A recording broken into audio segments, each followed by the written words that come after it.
Hey everybody, welcome back to No Ordinary Path. My name is John. Today is a Real Talk Tuesday, specifically a travel nurse takeover, where I'm going to talk a lot about travel nurse pay packages, some secret behind the scenes stuff about those pay packages, and how to compare to see if that package that maybe you're looking into is right for you.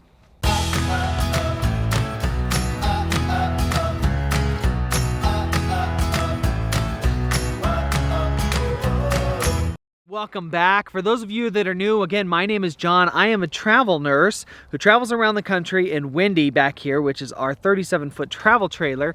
And I have the fortunate opportunity to take my entire family with me. Family of 5 total plus Cinder, who's roaming around back here. Hi, Pooch. We have gotten a lot of recent comments about people that say, hey, we've been inspired by watching your channel to take this travel nurse thing to the next level. Or maybe I'm looking into travel nursing, I want to know more about it, stuff like that. I love comments like that, and it's super exciting for me and for our family to see that we are inspiring you. So for those newer travel nurses or people that are thinking about it, or if you're just curious, we're going to talk about travel nursing and the pay that comes with it. All right, hopefully you have had the opportunity to reach out to a really good travel nurse agency and you are ready to take the leap. You have done the compliance. You have decided where your destination is that you want to go to. So you're ready to start finding out some of those jobs and looking at the contracts and what you may make as a travel nurse. A lot of these things that you're going to see are going to be different, and there are so many different Facebook pages and websites and stuff out there where people post these contracts and they're like, hey, I'm brand new at this. Is this a good deal? Should I take this contract? I mean, pop. They're all over the place. You need to learn from the get-go, even as a new travel nurse, how to evaluate those so you're not just running off of somebody else and what they say. Because the thing is, you guys, they're different for different nurses, different specialties, different hospitals, different agencies. You may have 2 nurses, one's a med-surg nurse and one's an ICU nurse, and the bill rates are going to be different for those specialties, even at the same hospital. So you can't just go on what everyone is saying on the internet, and I want to teach you a way to look at it yourself, and also some of the behind-the-scenes things that aren't always known about. I really love Atlas. I've preached about them before, and one of the things that I like about them is the simplicity. For Atlas, my hourly wage across the board is always $20 an hour. That just means that they have more room to give me more tax-free money than a higher hourly wage, because the hourly wage is always taxed. A lot of people think that's really interesting at work when I say, no, I only make $20 an hour. Now, the hourly is really the secret to figuring this all out.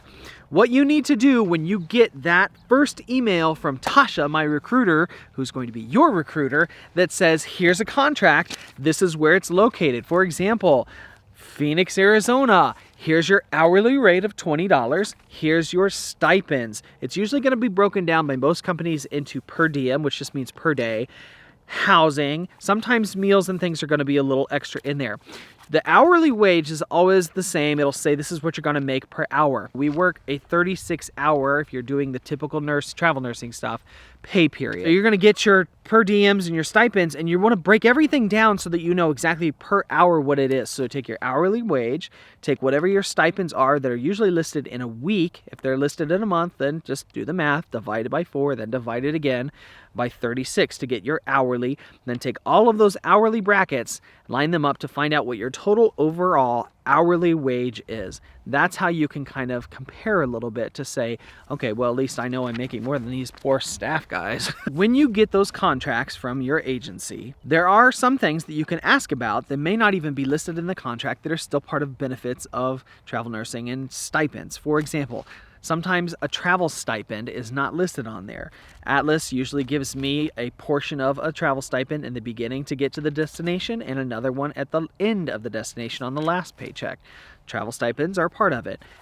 Parking is a part of it. License reimbursement. If you have to go to a different state, then that's not part of the compact, like say Washington or California, ask your travel nurse company, hey, are you going to reimburse me for all the license and all the said fees and fingerprinting and background checks and stuff that go with that? That's definitely a part of it. So am I getting a good deal now that I know how to at least break it down to see what my hourly wage is, right? Remember, This is weekly for us, you guys. Most of you that are staff nurses before you start traveling get paid every other week. That's what I always had, regardless of the type of nursing job before I was a traveler.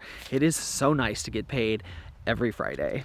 So remember that when you're looking at your numbers. Just don't forget, this isn't every other week, this is every week. Special shout out to Kay Epi Slane on, gosh, everything that has anything to do with travel nursing. If you have been doing this job for a little while, you need to know who this woman is, or especially if you're newer, you need to know who this person is. Kay is the founder of Highway Hypodermics, which is a fantastic resource for newbies, and also many different kind of Facebook pages. Travel Nurse Newbies on Facebook is one of the ones that I went to when I first got started, and it provides so many different resources.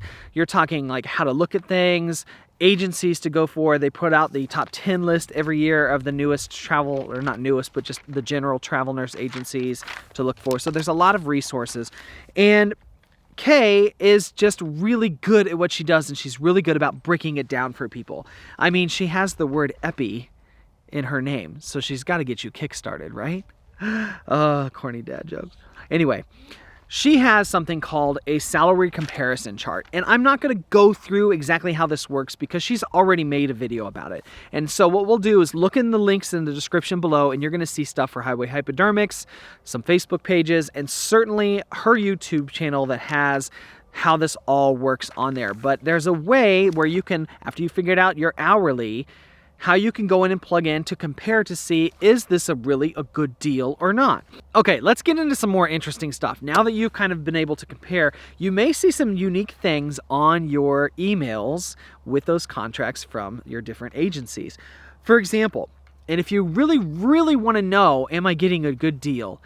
Ask your agency, ask your recruiter, what's the bill rate? The bill rate is sometimes a rather reclusive number to try to obtain from an agency. If they want you to know it, they will give it to you. If they don't, you may have to ask for it, and you still may not get it. Basically, what it represents is the total cost and price that the hospital is willing to pay for a contracted employee. For example, let's say in Missouri, there was a contract and you had a bill rate of around, I don't know, $72. And what that means is that's per hour for the entire contract. Your typical nursing contract is 13 weeks, 12-hour days, so 36-hour work week. Do all the math, and it basically comes out to about 468 worked hours. So you can take the bill rate at, say, $72 or 70, I don't know, whatever, let's say $70 an hour times 468 and see what the total cost that the hospital is paying for that contract. Now, that doesn't mean that you are going to get all of that money as the travel nurse, because everybody has to get a little piece of it, right? The agency that you work for is going to get a piece of it. Now, you'll find that if you actually do the math and look at what your hourly rate is on your contract, you'll see that you're going to make more than the agency will. Or at least you should. I hope you are, you guys. You should be making considerably more than the agency does. But the agency does have costs, and some of those costs are like, hey, I think the recruiters deserve a little money, right? I mean, they're working their butts off for us, so yeah, let's give them a little bit. They have to pay all the overhead costs for running a travel nurse agency. There's also an interesting thing called vendors. Vendors are another little piece of this pie, if you will. Vendors are sometimes called VMSs, or vendor management systems, or MSPs, managed service providers. What they are and represent, the managed service provider is kind of like an external HR for the hospital system that manages a bunch of different hospital facilities. So while most people think, here's your travel nurse right here, then there's the hospital over here, and then in the middle is the travel nurse agency. And while that is true in some cases, most of the time, there's another person here, which is the MSP, the managed service provider.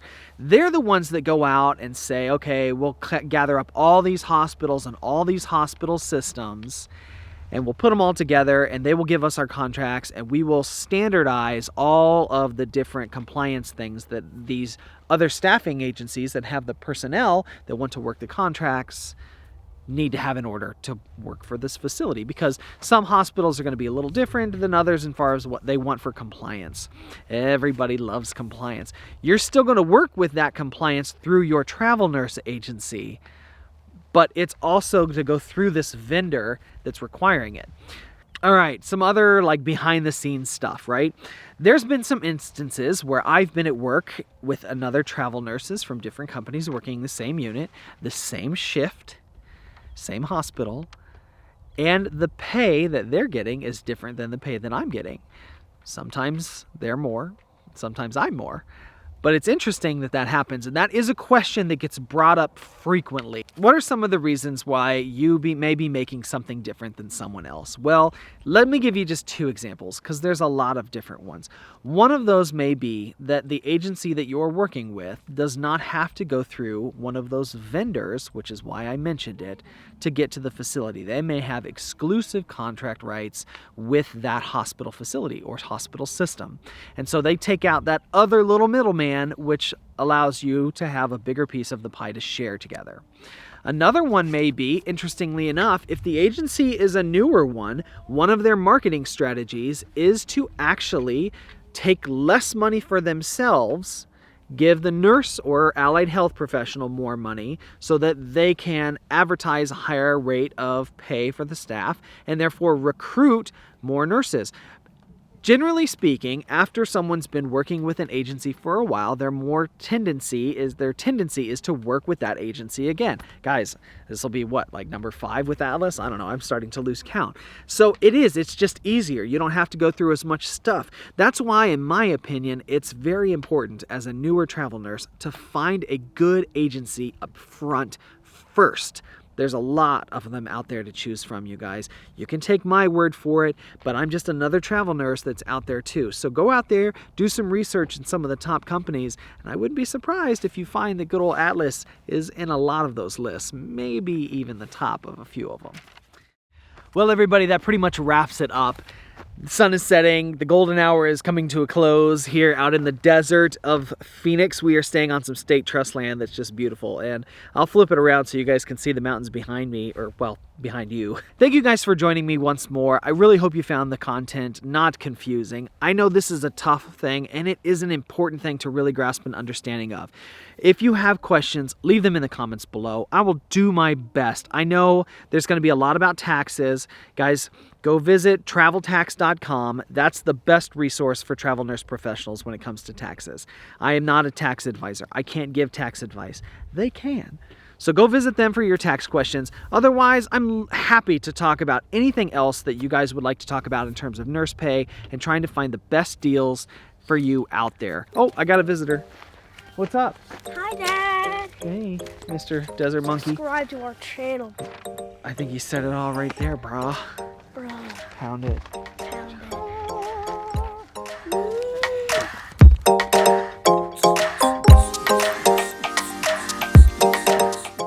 Reach out to me if you've got any questions. Leave comments below. You can always email noordinarypath@gmail.com, and we will get back to you as soon as we are able with any questions or comments that you guys have too. Peace. Peace. Bye-bye, and subscribe. Subscribe. Subscribe, baby.